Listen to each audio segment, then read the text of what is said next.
Good evening, wild ones.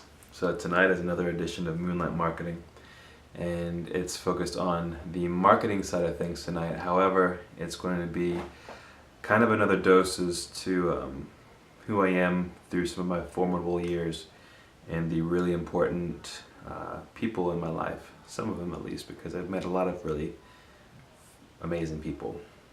So tonight is talking about basically not being a part of the crowd as far as your marketing goes, and also I guess as your life goes, your personality.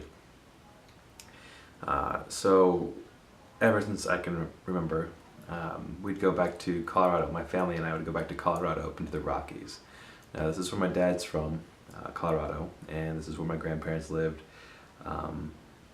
basically their entire lives. And it's where they made their life. But the Rockies is, anybody that's ever been there knows it's an absolutely beautiful place. It's majestic. It's just ethereal. So we would go up there into the mountains to Creede, Colorado specifically, which is a town miles away from really anything. I mean, honestly, there's the nearest doctor is like 40 miles away. And the idea is just to be totally disconnected, secluded like crazy.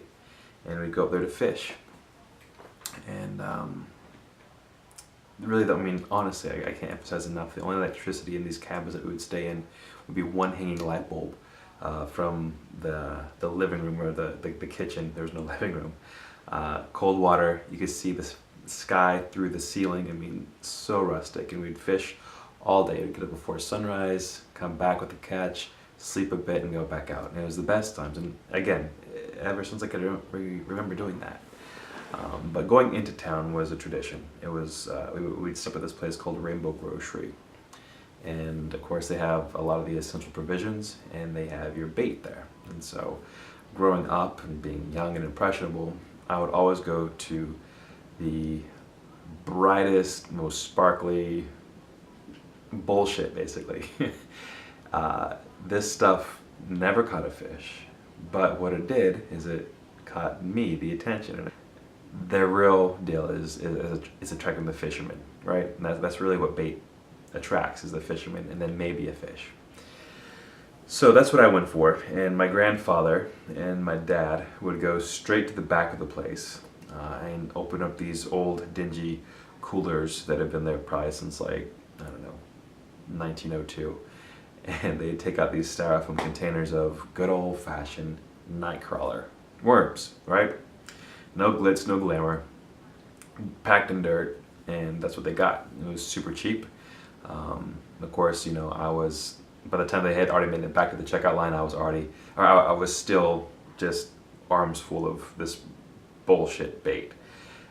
When you go out there, fast track to our days out there on the lakes, and I'd be casting.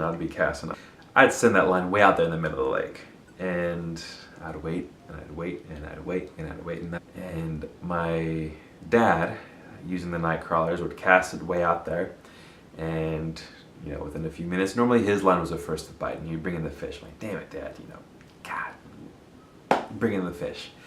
My grandpa would use the worms, but he was a man of just complete uniqueness. This guy was different in every way, in the best of ways possible. And with his casting method, he would actually cast the rod upside down, so it wouldn't go further. The mechanics didn't work for his style of casting. Not to mention, he was getting older as the years went on, as we all are, of course. But anyway, his line would go basically just like 3 feet out there, just past the rocks on the bank. And he'd curse and he'd get upset with the night crawlers. And then as the trip went on, and he would, in his tackle box, he would carry a little glass of, or a little bottle of VO. We'd drink some Coors. I think they might have loosened them up. And so it wasn't his casting that was the fault. It was the bait, of course, the good old-fashioned night crawlers that my father proved to be true, and really what caught the fish, because again, it's natural. My dad got it.